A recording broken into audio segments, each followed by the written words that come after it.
프로테스탄트라는 이름 좀 들어보셨죠? 들어보신 분도 있고 안 들어보신 분도 있고, 그리고 아시는 내용이 뭔지 아시는 분도 있고 뭐지? 하는 분도 있고 하는데 익숙하지 않을 겁니다. 왜냐하면 이 프로테스탄트라는 단어 대신 우리가 쓰고 있는 단어가 있기 때문에 그래요.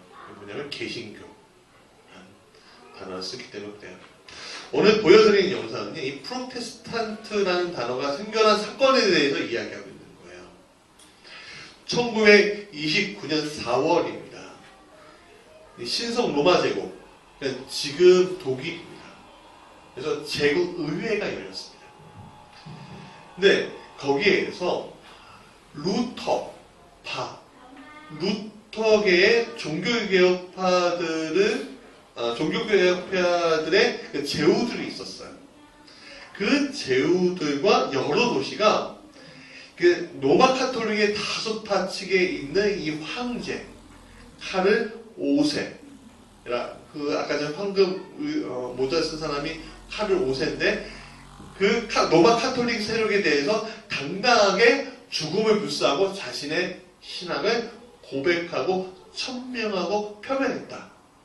그래서 한거라는 뜻으로, 한자어로 한거라는 뜻으로 있는데, 이게 라틴어인데 프로테스탄티오에서 유래가 돼요. 한거하다는 거예요. 그러니까 개신교인들은 어떤 사람들이에요? 한거하는 사람이에요. 한거하는 사람. 그러면 어떻게 한거했기 때문에 이런 말이 나왔을까? 이 사건을 알려고 하면은 우리가 500년 전 마틴 루터를 우리가 알아야 합니다. 정확하게 500년 전 1517년 10월 31일 날 마틴 루터는요, 이 로마 카톨릭 교회의 관행으로 굳어진 이 면죄부 판매에 대해서 자신의 의견을 95개조 방문, 발음이 안 되네요. 반방문. 네. 이게 인천이었던가. 혀가 짧아서 그런 거 안 되네. 그러니까 95개조 조항을 가지고 반박합니다. 그래서 이 95개조 방방문에 대한 부분들을 제가 여기에다가 여러분들에게 자료로 드렸어요. 근데 그것만 드린 것이 아니라 그 뒤에 보시면 오늘 사는 이제 신학생들이 96개조 논조를 보내기도 하고요. 맨 끝에 보시면 이 감리교 신앙 고백 선언서를 여러분들이 드렸어요. 왜 드렸는지는 나중에 얘기해 드릴게요. 하여간 이제 그 95개조 반박문을 통해서 로마 카톨릭 교회와 굉장히 크게 싸웠습니다. 루터 자신도 그렇게 되리라고 생각하지 못할 정도로 큰 세력을 얻어요. 이 아우구스티누스 수도의 수도사였거든요. 이 루터가 무슨 말이냐? 로마 카톨릭의 신부였단 말이에요. 이 로마 카톨릭의 신부 이 루터, 신학자인 이 루터가 감히 전 세계 종교, 전 카톨릭을 대표하는 교황, 특히 종교 권력만 있는 것이 아니라 정치 권력, 군사 권력까지 가지고 있는 이 교황과 맞서 싸우는, 그리고 신성 로마 제국의 황제와도 맞서 싸우는 역사적으로 매우 놀랄만한 사건이었고 결코 작은 사건이 아니었습니다. 그런데 그 당시 무엇 때문에 이 루터와 지도층 사이에 다툼이 있었던 것인가? 이건 외적으로 일이나 형식적인 물음이 아니라 이런 거예요. 하나님은 나를 구원해 주실 정도로 은혜가 넘치시는 분인가라는 질문 앞에 있을 때 사람들이 다 무너져 있었던 거예요. 그 당시 우리가 시대 배경을 알아야 되는데, 그 당시 시대에 꼭 100년 그 사이에 무슨 일이 있었냐면 패스트로 인해서 전 유럽의 인구가 4분의 1이 죽어버려요. 엄청나게 죽은 거죠. 거기에서 성직자들도 같이 죽어요. 사람들이 의문을 시작했어요. 아니, 하나님의 아들이라고 이야기한 이 성직자들이 어떻게 죽지? 대리자들이 어떻게 죽지? 하는 의문들이 막 생기기 시작했어요. 근데 그런 상황에서 이 로마 카톨릭 교회의 그 교황이 로마에 굉장히 큰 성 베드로 대성당을 짓습니다. 지금도 있어요. 지금 이제 로마 교황이 거하는 곳이 거기 그 베드로 성당인데 그 크기가 어마어마해요. 우리나라에서 제일 큰 교회가 어딘지 아십니까? 요즘에? 서초구에 사랑의 교회가 제일 커요. 근데 그것보다 엄청 더 큰 거예요. 왜? 수십 년 동안 그것만 했거든. 근데 그 엄청난 대공사를 하는데 우리는 그냥 건물 짓고 빌딩 짓고 이렇게 뭐 기자재 하지만 그 성당은요 각종 조각상, 벽화 엄청나게 꾸미잖아요. 우리가 보면 알잖아요. 그러니까 돈이 필요해요, 안 필요해요? 필요하죠. 근데 돈이 필요한데 돈을 거둘 사람이 없어요. 왜? 성직자들이 다 죽었어요. 많이 돌아가셨어요. 그러니까 이 성직자들은 돈을 주고서 성직을 매매하는 거예요. 돈을 받고서. 이게 말이 됩니까? 말이 안 되는 거 같죠? 근데 그랬다는 거예요. 왜? 다 믿는 사람이니까 안수는 딱 주고서 설교해.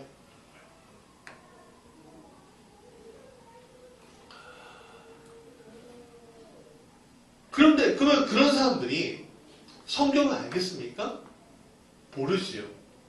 그럼 거기서 또 한 걸음 더 간 게 뭐냐면 면죄부를 판매하는 거예요. 면죄부가 뭐냐면 그 당시 사람들은 일찍 죽잖아요. 전쟁 때문에 일찍 죽죠. 그리고 병 때문에 일찍 죽잖아요. 기대 수명이라는 게 그 사람들은 이제 40대, 50대였어요. 50만 먹어도 오래 산다 그랬잖아요. 우리 조선시대 때. 그렇잖아요. 지금 제가 43살이거든요. 그럼 제가 조선시대 때 딱 가면은 뭐라고 들어가는지 아세요? 영감 이렇게 듣겠죠. 그럴 거 아니에요. 우리 박인수 집사님이 70세가 넘으셨는데 이분은 완전 증조모, 고조모 정도 되시는 분이에요. 그 당시에. 근데 우리가 지금 기대수명이 몇 세요? 100세잖아요. 100세. 그러니까 우리가 지금 젊었을 때 지금은 이제 죽는다 생각도 안 하는 거야. 70, 80 이 정도 돼야지 이제 죽으면 어떡하지? 그때야 고민하는 거지. 근데 그 당시 중세 유럽의 사람들에게서 죽음이라는 건 멀리 있는 시간이 아니라 바로 앞에 있는 시간이었어요. 그러니까 두렵잖아요. 그러면 근데 그 당시에 어떤 사람들 어땠냐면 문맹률이 정말 높았어요. 거의 95% 이상이었어요. 그러니까 돈 있는 사람, 똑똑한 사람만 배우는 거예요. 저는 세종대왕이 그래서 감사해요. 쉽지 않아요, 한글. 네. 하여간 그런 문맹률이 높고 기도심이 없는 이 무지몽매한 사람들에게 연옥이라는 거 가르치고, 연옥은 뭐예요? 천국과 지옥사의 중간에 있는 상태를 얘기해요. 연옥이라는 걸 가르치고, 그리고 그 연옥에 있는 사람, 또 지금 오늘 내가 살고 있는 이 시간, 이 순간들, 그래서 내가 갑자기 죽으면 지옥 갈까 천국 갈까 그거 걱정하지 말라는 거예요. 너가 면죄부, 헌금만 많이 하면 천국 갈 수가 있어. 그래서 오늘 95기적 방광문에 보면 동전이 짤랑거리는 소리로 천국 문 앞에 서 있다. 그렇게 얘기한다는 거예요.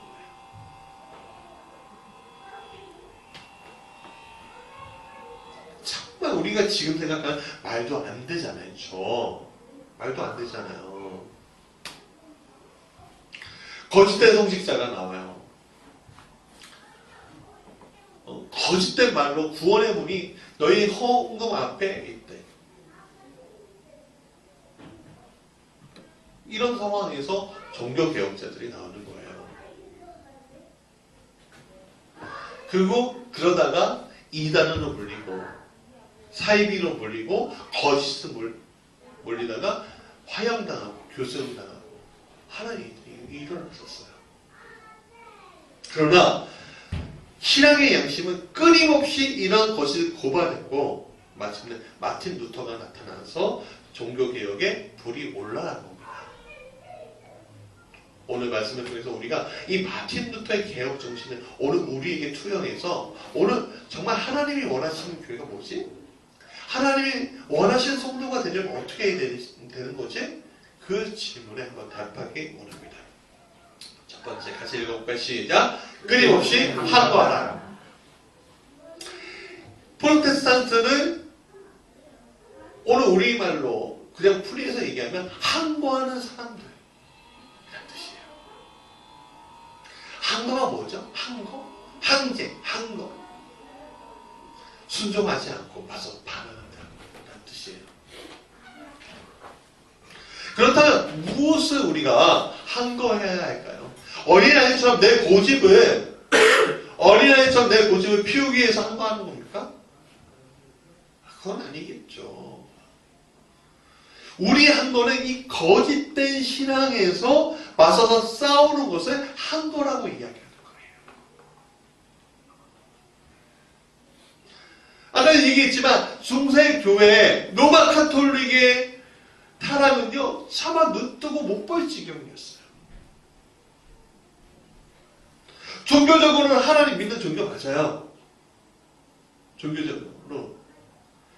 그러나 내용은 전혀 성경적이지 않았어요. 마치 예수님 시대도 마찬가지였지. 종교적인 유대교였어요. 하나님 율법이 있는 종교였어요. 그렇죠? 하나님 믿는 종교였어요. 그러나 차마 눈뜨고 못 볼 지경이었어요. 그래서 예수님이 성전에 들어가서 맨 처음에 뭐 했습니까? 책찍을 휘둘렀잖아요. 나무꾼으로 이런 채찍을 만들었고, 줄로 채찍을 만들었고, 거기 성전에서 물고 파는 자들을 몰아내셨잖아요. 여기는 내 아버지의 집이고 기도하는 집인데 너희들이 뭐 하는 거냐 하면서.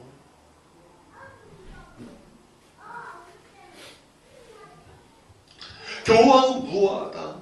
죽으면 영록에 갈 수 있다. 고행을 해야지 죄가 사라진다. 돈을 내야지 구원의 문 앞에 더 있다. 죽은 자도 면죄부를 사면 천국에 갈 수 있다. 라는 이 말들은 전혀 성경이 없는 말입니다.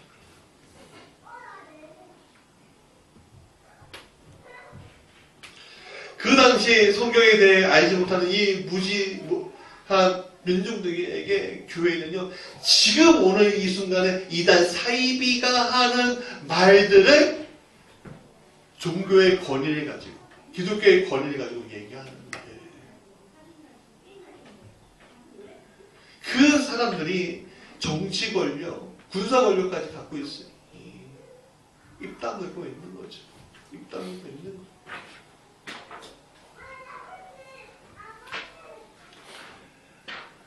왜냐하면 교회가 변질됐습니다. 잘못됐습니다. 교황이 잘못됐습니다. 말하는 그 순간 죽을 수밖에 없기 때문에.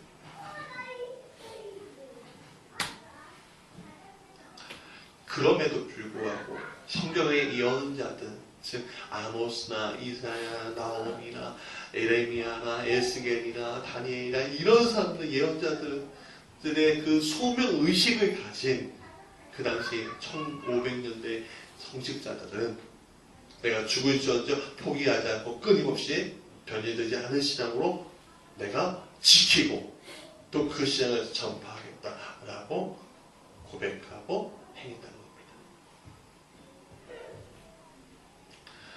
루터의 종교개혁은 이러한 항거의 산물이었어요. 이러한 항거는요, 결국 소돔과 고모라처럼 무너져 내리는 교회를 지켰습니다. 그리고 오늘 이 순간 우리가 그렇게 고백하는 교회로 세우게 되었다는 거예요. 오늘 우리도 그래야 해요. 순수한 신앙을 지키기 위해서, 신앙의 본질을 지키기 위해서 오늘 우리는 끊임없이 한거해야 합니다. 그러면 어떻게 한거해야 할 것인가? 무엇을 한거해야 할까? 첫 번째, 내 안에 있는 뭐에 대해서 한거하라? 죄에 대해서 한거해야 해요. 내 안에 하나님을 섬기려고 하지 않는 그 마음, 그 모든 세력에 대해서 우리는 한거를 시작해야 합니다. 그동안 우리는 기독교 신앙에 대해서 너무 쉽게 생각하고 있었는지도 몰라요. 신학적인 얘기, 교리적인 얘기하면요, 저한테 하는 얘기가 있어요. 목사님, 머리가 아파요. 머리가 아프다는 거예요. 나 그런 거 생각하고 싶지 않다는 거예요. 그냥 난 교회 와갖고 예배 잘 드리고 그럼 천국 가는 거 받는 거 아니에요? 내 교회 와갖고 헌신하고 봉사하면 천국 가는 거 아니에요? 내 교회 와갖고 헌금 많이 하면 천국 가는 거 아니에요? 내 교회 가갖고 사람들 많이 데리고 오면 천국 가는 거 아니에요? 아니에요. 아니라고요.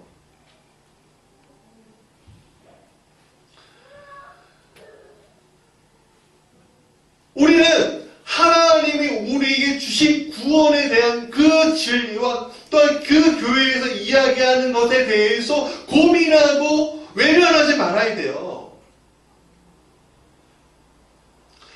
우리 기독교 신앙에 대해서 우리는 이 놀라운 신앙의 신비를 외면하지, 그냥 내 마음의 평안을 위해서 온다고 이야기해서는 안 된다는 거예요.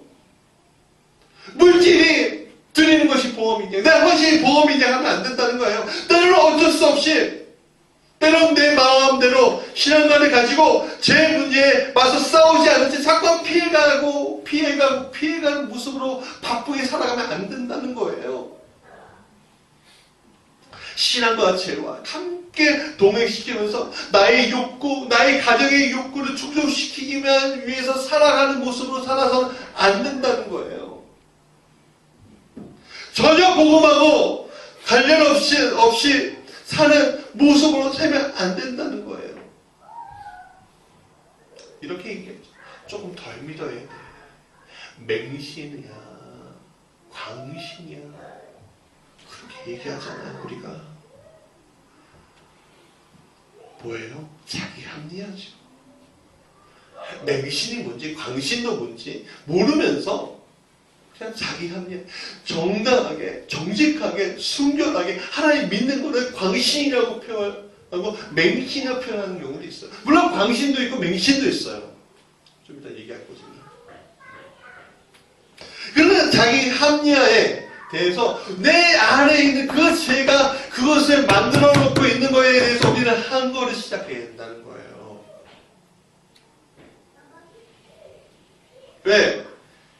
그것을 통해서 죄와 함께 같이 하고 있는 한 우리가 구원의 문을 두드릴 수 있기 때문에 그렇다는 거예요.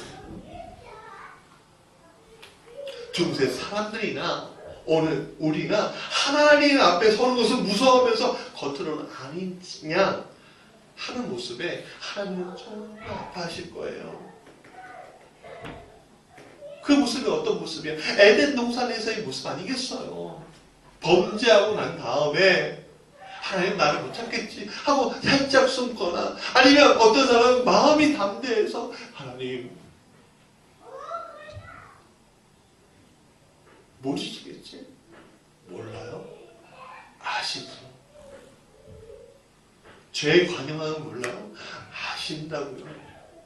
아니까 소돔과 고모라가 멸망당하고, 아시니까 요나를 통해 니네로 가게끔 하시고, 아시니까 어떻게 해요? 아시니까 예루살렘에 선지자를 보내셨잖아요. 구원시키려고. 그것도 안 되니까 누굴 보내셨어요? 자신이 오셨잖아요. 자신이.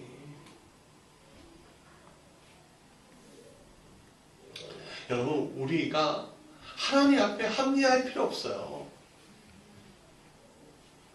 여러분, 저 앞에 여러분하고 같이 신앙생활하는데 저를 보면서 여러분 자기 자신을 합리화하지 마세요. 저도 뭐가 문제인지 저 사람이 어떤 게 기도가 보여야지 딱 보면 조금 앵미가예요. 그러나 정직하게 하나님이 다 보고 계시잖아요. 그럼 그 앞에서 합리화가 아니라 그 앞에서 주님 내가 어떻게 신앙생활을 해야지 주님께서 좋아하시겠습니까? 물어보시라는 거예요. 두 번째 다시 읽어볼까요? 시작. 세상 가운데 있는 죄에 대해 항거해야 한다는 거예요. 우리는 어쩌면 내 안에 있는 죄에 대해서 항거를 시작하고 있는지도 몰라요. 왜?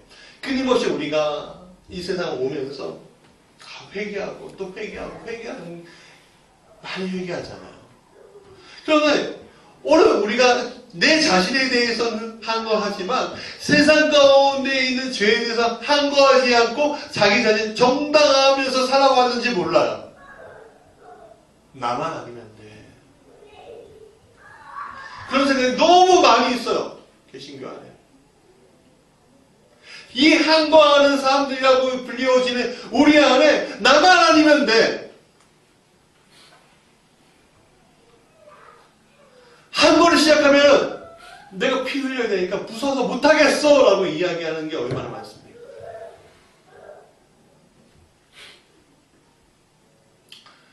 여러분, 저는 세월호 사건 있을 때 너무 마음이 아팠어요.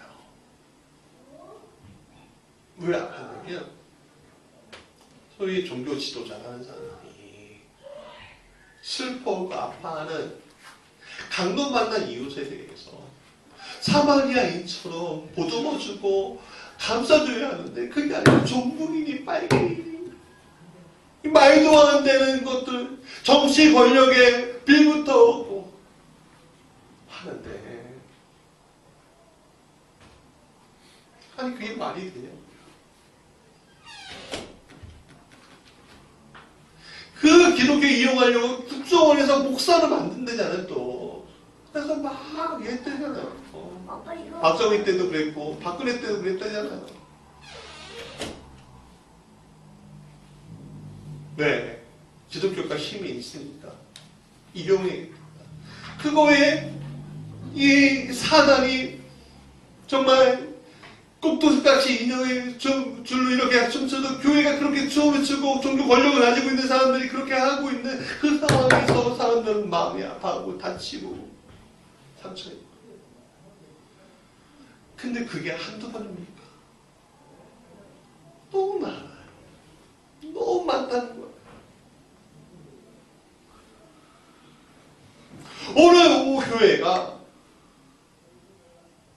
오늘 교회가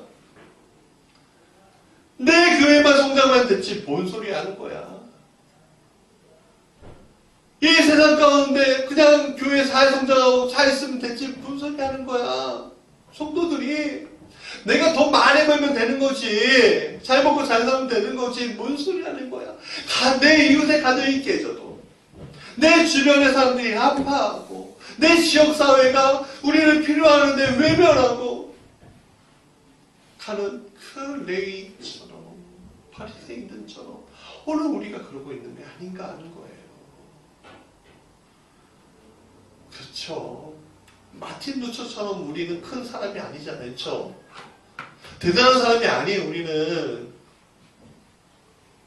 거대한 파도 앞에요. 전 키가 185지만 막 거대한 파도 밀려오면요 가슴이 요만해요. 나약하고 연약한 존재죠. 우리는. 그러니까 뭐 할 수 있다 쉽게 말하지 못해요. 할 수 있어요. 말하지 못하겠어요. 그러나 우리가 그렇게 항거하지 않는다고 피해가 오지 않습니까? 여러분, 사단에게 마음을 이만큼 주면요, 사단은 그 다음에 어떻게 와요? 7배나 쳐들어오고 10배나 쳐들어온다는 거예요. 어차피 다 먹히게 돼 있어요. 그러면은 오기 전에 한거하면 되잖아요.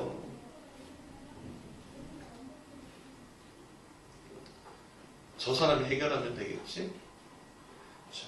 여러분 그렇지 않습니다. 저 사람이 해결해 주지 않아요.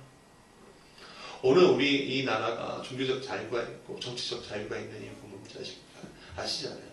우리가 60년대, 70년대, 80년대, 90년대, 2000년대 오면서 지금 이 순간까지 자유 위해서 투쟁했기 때문에 왔어요.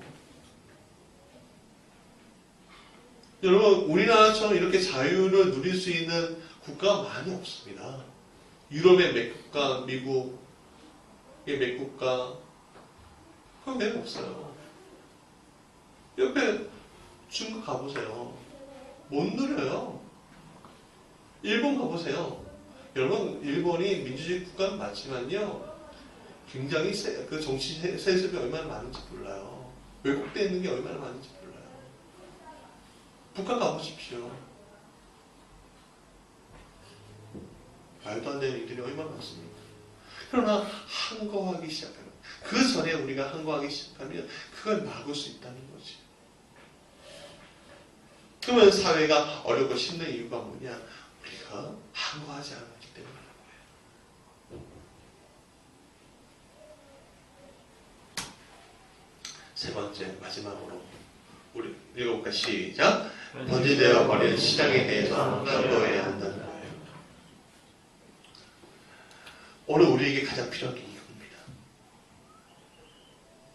오늘 우리는 거짓된 신앙관의 가치관을 너무 많이 배웠어요.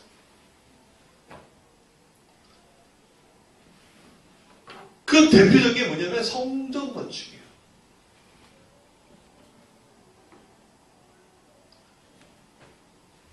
성전을 화려하게 높게 어떻게든 지어야지 사람들 몰려오고 구원할 수 있다? 틀린 말도 아니고 맞는 말도 아니에요. 현실은 그러니까. 그러나 그게 구원을 장담해 주는 것이 아니라는 거예요.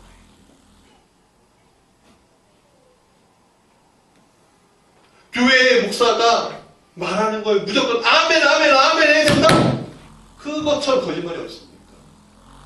여러분 제가 목사지만 여러분들에게 이야기하는 거 의심하고 고민해 보세요. 하세요. 그리고 그 고민한 거에 대한 결과물을 고백으로 나오는 거예요. 제가 잘못되게 얘기할 수도 있습니다. 인간이니까요. 저는 하나님의 대리자가 아니에요. 하나님께서 소명을 주신 것밖에 없어요. 저는 하나님이 아니잖아요. 여러분들과 저하고 관계예요. 하나님 앞에는 똑같아요. 제가 여기서 키가 제일 클 텐데 그러면 제가 저 하나님이 기뻐하시는 분인가요? 아니잖아요. 여러분 목사가 얘기한다고 다 맞는 것이 아니라 그 안에서 우리가 어떤 근거를 가지고 그것을 바라볼 줄 알아야 돼요. 어떤 장로가, 어떤 권사가, 어떤 사업가가 말한다고 해도 그게 맞는 게 아니에요. 얼마 전까지 애플의 창업자가 누구예요? 잡스. 이 이야기가 맞다고 막 한 적이 있었잖아요. 그렇죠? 근데 그 삶을 보면 맞아요, 안 맞아요? 안 맞아요. 또 그 잡스의 이야기가 지금 이 순간 맞아요, 안 맞아요? 또 안 맞아요. 테러 이론들이 나온단 말이에요. 우리가 신앙도 마찬가지예요. 오늘 이 순간, 이 시대에 성경은 무엇을 이야기하는지, 무엇을 우리가 바라봐야지, 하나님 무엇을 이야기하시는 건지 바라보면서 끊임없이 고민하고 항거해야 한다는 거예요. 오늘 교회가 말하는 것들이 본질하고 동떨어져 있다면 그 본질하고 동떨어져 있는 이 것들에 대해서 우리가 고민하면서 아닙니다! 라고 얘기해야지.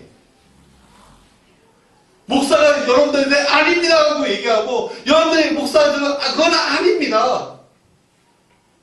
신앙의 본질 앞에서 행사나 뭐 이런 거에 대해서 아닙니다가 아니라 신앙의 본질 앞에서 아닙니다. 그렇게 나가야죠. 그래서 합의하면서 기도하면 나가야죠. 그래야지 복음이 변질되지 않고 하나님 앞에 바로 서서 바로 신앙생활을 우리가 할 수 있게 되는 거예요. 여러분, 오늘날 많은 목사님들이 어떤 타락 앞에 딱 서 있어요. 그러면 목사들 책임입니까? 목사들 책임 받죠. 그럼 성도들의 책임도 마찬가지예요. 있어요. 그럼 성도들이 이 세상 가운데 이렇게 삽니다. 그럼 성도들의 책임뿐만 아니라 책임입니까? 성도의 책임 받죠. 그냥 목사의 책임이기도 마찬가지. 서로가 하나님 앞에서 같이 협력하면서 복음이 변질되지 않도록 우리가 노력해야 한다는 거예요. 그러면 우리가 내 개인적으로 이 죄에 대해서 항거하고 세상의 죄에 대해서 항거하고 변질된 신앙에 대해서 항거할 때 그러면 근거는 뭐냐? 그거는 성경이에요. 성경이 여러분의 근거가 되어야 한다는 거예요. 모래 위에 지은 집은 쉽게 무너집니다. 그렇죠? 여러분, 왜 교회 다니면서 이단 사이비한테 귀가 폭 하는지 아세요?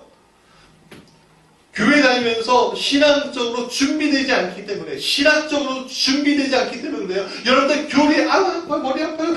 뭐 설교 2번 듣고, 3번 듣고, 4번 듣고. 설교가 아니라, 여러분, 제가 여러분들한테 요구하고 하나님 요구하시는 게 뭐냐면, 여러분들, 목사의 설교로 있으면 그 설교 한번 듣고 아멘 하고서 안심보험이냐 가지 말고 고민해서 그 고민이 내 안에 들어와서 그게 나의 고백이 되고 그 고백을 통해서 이 신앙생활을 하는 거란 말이에요. 그러면 하나님 만나는 거죠. 하나님 만나는 게 그거예요. 우리 그렇게 살자고요. 근데 그 근거는 어디? 성경이에요. 오직 성경이에요. 성경. 그 성경을 보세요. 달락달락 보지 말고 한번 쭉 읽어보고 때로는 한번 펴보고 읽고 때로는 옆에 화장실에도 읽어보고 때로는 자동차 운전할 때도 한번 들어보고 보시자는 거예요. 아니면 주일에 한 번만 이렇게 들을 거면 주일날 한 번 듣는 그 성경 오늘 본문 말씀이 로마서 1장 17절 오직 믿음으로만 이라는 루터의 그 깨달음. 근데 그럼 오직 믿음이 무엇인지 여러분 고민해 보라는 거예요. 그래야지 하나님 원하시는 신앙인이 될 수 있다는 거예요. 구원의 문 앞에 서 있는 신앙인이 될 수 있다는 거예요. 목사가 여러분 구원해 줍니까? 무지개 교회가 여러분들 구원해 줍니까? 돈 많은 분이 여러분들 구원해 줍니까? 절대. 오직 하나님, 우리 오직 성경.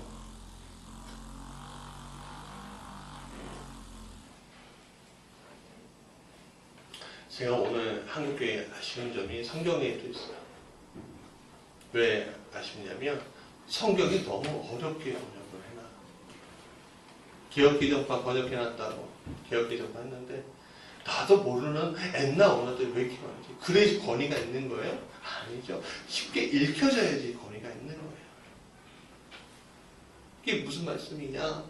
내 안에 들어와야지. 읽혀져야지. 성경 그렇게 나온 건데. 요즘에 우리가 성경 통독을 아침 드라마 성경 통독을 하는데 그거 마무리하고 내년 되면 저는 고민되는 게 좀 쉬운 성경, 표준세번역 성경 이런 일상의 언어로 된 성경을 한번 통독해보자. 또 좀 더 가면 좀 여기에서 좀 쉬운 성경들 오늘 교회 그렇게 하는데 좀 이렇게 하면서 하면 어떨까 그런 고민하고 있습니다. 마지막으로 성경의 근거가 된 다음에 그 마지막에 문제 기도하며 항구하는 거예요. 어디에 내 죄에 대해서, 세상의 죄에 대해서, 편지된 복음에 대해서. 이런 말 있죠. 입진보란 말이죠. 입진보. 입으로만 진보를 외치고 삶으로는 진보가 아니잖아요. 입보소. 마찬가지예요. 마찬가지 말이죠. 근데 입으로만 신앙이 있는 게 얼마나 많아요. 자기 합리화하면서. 진보적 기독교인들의 제가 아쉬운 점, 저도 진보적 기독교인 이제 하나라고 여기고 생각하고는 있지만 가장 아쉬운 점이 뭐야? 기도예요. 기도가 너무 약해. 성도한에게도 마찬가지예요. 기도가 너무 약해. 기도는 누구와의 대화예요? 하나님과의 대화예요. 하나님의 계시고 하나님이 여러분들에게 보내주신 복음의 말씀이에요. 성경을 놓고 있으면 성경도 안 읽지 않고, 성경을 놓고 있으면서 성경대로 기도하지 않고. 여러분, 루터도 왕 앞에서 자기의 고백을 할 때, 저는 절대 포기하지 않겠다는 고백을 할 때, 그가 하루 동안 하루 동안 시간 달라고 했습니다. 그 하루 동안 그런 금식하고 기도했어요.